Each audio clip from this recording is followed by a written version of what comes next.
नमस्कार, मैं श्रेया और आप देख रहे हैं डिजिटल इंडिया न्यूज। बढ़ते हैं खबरों की ओर। एयर इंडिया हादसे के बाद डीजीसीए ने बोइंग 787 विमानों की जांच के आदेश दिए हैं। अहमदाबाद से लंदन जा रही एयर इंडिया की फ्लाइट दुर्घटनाग्रस्त होने के बाद एविएशन रेगुलेटर डीजीसीए ने एयर इंडिया के पूरे ड्रीम लाइनर बेड़े की सख्त जांच के आदेश दिए हैं। हादसे में 241 यात्रियों की मौत हो चुकी है और सिर्फ एक व्यक्ति बच पाया है। डीजीसीए ने कहा कि एयर इंडिया ने सभी 787-8 और 787-9 विमानों के फ्यूल मॉनिटरिंग सिस्टम और अन्य सभी चीजों की परफॉर्मेंस को चेक करने की आदेश दिए हैं। हादसे के कारणों का पता चलेगा, ब्लैक बॉक्स मिल गया। दुर्घटनाग्रस्त से एयर इंडिया विमान का ब्लैक बॉक्स बरामद कर लिया गया है। जांच एजेंसियां ब्लैक बॉक्स के डेटा का विश्लेषण कर यह पता लगाने की कोशिश करेगी कि आखिर हादसे की असली वजह क्या थी। इसके अलावा पुलिस ने दुर्घटना स्थल पर मौजूद बीजे मेडिकल कॉलेज और हॉस्टल्स के सीसीटीवी फुटेज भी जब्त कर लिए हैं, जो जांच में सहायक हो सकते हैं।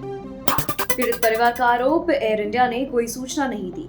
हादसे में मारे गए क्रू मेंबर कोंगब्राई लाटपम नगनथोई शर्मा के पिता नंदेश कुमार शर्मा ने गंभीर आरोप लगाते हुए कहा कि हादसे की जानकारी उन्हें सिर्फ सोशल मीडिया से मिली। एयर इंडिया या सरकार की ओर से कोई सूचना या सहायता नहीं दी गई। उन्होंने बताया कि न तो कोई सरकारी अधिकारी और न ही एयर इंडिया का कोई प्रतिनिधि उनके घर आया। इकलौते बचे यात्री ने बताया कैसे बची जान। हादसे में बचने वाले इकलौते यात्री विश्वास कुमार रमेश ने बताया कि उन्होंने अपनी आंखों के सामने अन्य यात्रियों को मरते देखा है। हादसे के वक्त उनके भाई भी उनके साथ थे, लेकिन उनकी जान नहीं बच सकी। विश्वास ने बताया कि जिस हिस्से में वो बैठे थे वहां से निकलने के लिए थोड़ी सी जगह मिली, जिससे वे बाहर निकल पाए।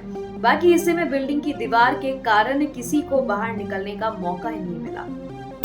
इजरायली राजदूत ने ईरान के नेता की तुलना हिटलर से की। ईरान पर इजराइल के हमले के बाद भारत में इजरायली राजदूत रियूवेन अजार ने ईरान के सर्वोच्च नेता अयातुल्लाह खामेनेई की तुलना हिटलर से करते हुए कहा कि अगर समय रहते हिटलर को नहीं रोका गया होता तो करोड़ों लोग मारे नहीं जाते। उन्होंने कहा कि आज भी अगर ईरान को नहीं रोका गया तो वैश्विक संकट और बढ़ सकता है। असम में हनुमान मंदिर में गोमांस फेंकने से तनाव, गोली मारने के आदेश। असम के धुबरी जिले में ईद के मौके पर हनुमान मंदिर में गोमांस फेंके जाने की घटना के बाद सांप्रदायिक तनाव बढ़ गया है। मुख्यमंत्री हेमंत बिस्वा शर्मा ने इलाके का दौरा कर अधिकारियों को दोषियों पर सख्त कार्रवाई के निर्देश दिए। उन्होंने साफ कर दिया है कि इस तरह के अपराध में शामिल लोगों को देखते ही गोली मारने के आदेश है। विमान हादसे में मारी गई नर्स पर आपत्तिजनक टिप्पणी, अधिकारी निलंबित। केरल के कासरगोड जिले के वेल्लारेकुंडू तहसील कार्यालय में जूनियर अधीक्षक ए पवित्रन को फेसबुक पर हादसे में मारी गई नर्स रंजीता के खिलाफ आपत्तिजनक पोस्ट करने के कारण निलंबित कर दिया गया है। राज्य के राजस्व मंत्री के राजन ने इसे गंभीर अपमान करार दिया और तुरंत कार्रवाई की है। बिना ब्रेक की लगातार उड़ानें, मेंटेनेंस पर उठे सवाल। हादसे का शिकार हुआ एयर इंडिया का बोइंग 787-8 ड्रीम लाइनर लगातार बिना ब्रेक के उड़ानें भर रहा था।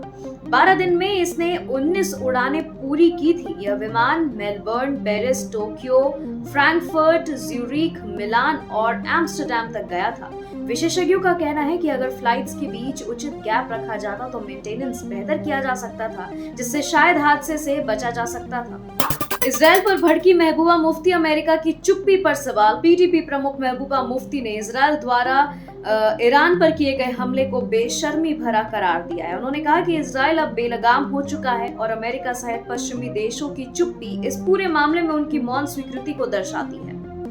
भारत ने जताई चिंता, नागरिकों को सतर्क रहने की सलाह। भारत सरकार ने ईरान इजराइल के बीच बढ़ते तनाव पर गहरी चिंता जताई है और दोनों देशों से संयम बरतने की अपील की है। विदेश मंत्रालय ने क्षेत्र में रह रहे भारतीय नागरिकों को सतर्क रहने और स्थानीय सुरक्षा एजेंसियों को निर्देशों का पालन करने का सलाह दिया है। रिपोर्टों के अनुसार इजराइल ने ईरान के परमाणु केंद्रों समेत कई स्थानों पर हमले किए, जिसकी पुष्टि अंतर्राष्ट्रीय परमाणु ऊर्जा एजेंसी ने भी की है।